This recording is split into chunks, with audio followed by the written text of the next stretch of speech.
Now from Professor Neil Ferguson, the Imperial College epidemiologist whose modelling is used by the government. Good morning. Good morning. And we spoke to you on the programme last week, and we were talking to you about how transmissible you think that this variant, the Delta variant, is. But given what's been happening in the past week, do you think that people are beginning to change their assessment of that?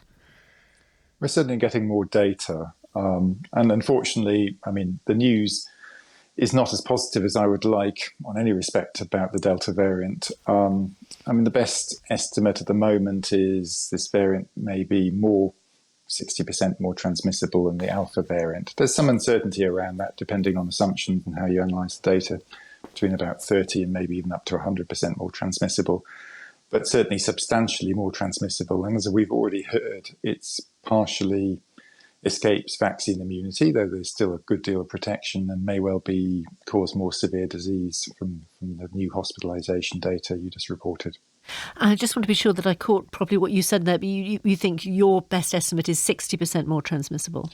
Of that order, yes. With some uncertainty around it, so it could be anywhere from 30 to 100% more, but 60% is a good central estimate at the moment.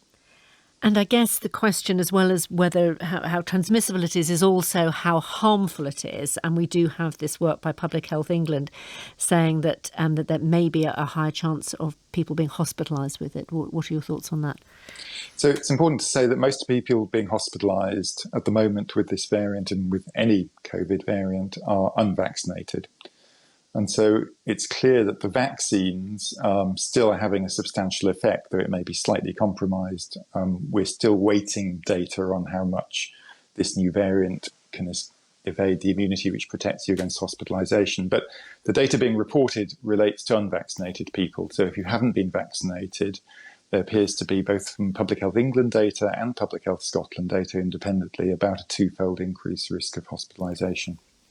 And we have come to realise that, of course, that the virus is mutating all the time. Only some variants are a matter of concern. But we've been hearing in recent days about one known to originate in Nepal.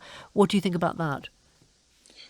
So first of all, that basically is the Delta variant with an important additional mutation, K417N, which has also been associated, which is what is now called the Beta variant, used to be called the South African variant, and may compromise vaccine effectiveness more, but we really don't have data on this. So, it is a variant of interest at the moment in the UK and is of some concern, but data is still being collected and I can't really say any more than that.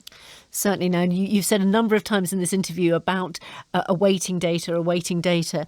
Does that mean that you think that the date that's been suggested for the lifting of full restrictions on June 21st needs to be delayed in order to await the arrival of that data? Well, first of all, it's not my job to make that decision, thankfully.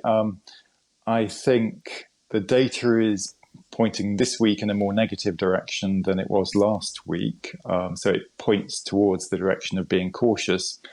I think balancing clearly people's desire, and there clearly is a built-up desire to get back to normal against the potential risk, is a very difficult judgment call. What difference would, say, waiting a fortnight make, do you think, in terms of the scientific evidence? So the key thing we don't know at the moment, we know at the moment that the Delta variant, the Indian variant, is doubling across the country about every 9 days with some variability place to place. But we haven't fully seen the effect of what happened May 17th, step 3, the relaxation of restrictions, come through into that data. So we expect that to accelerate even more.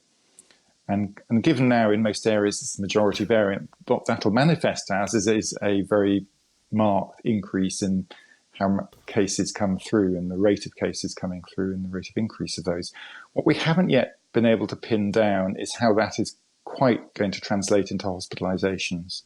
We're seeing an uptick in hospitalisations in the northwest, in a couple of other areas, but it's just too early to say. And that's critical because, we do expect vaccines to give a high level of protection still, but exactly how high is critical to what size third wave we might see. Professor Neil Ferguson from Imperial, thank you for talking to us, and we're going to be hearing from Cabinet Minister at 8:10. It is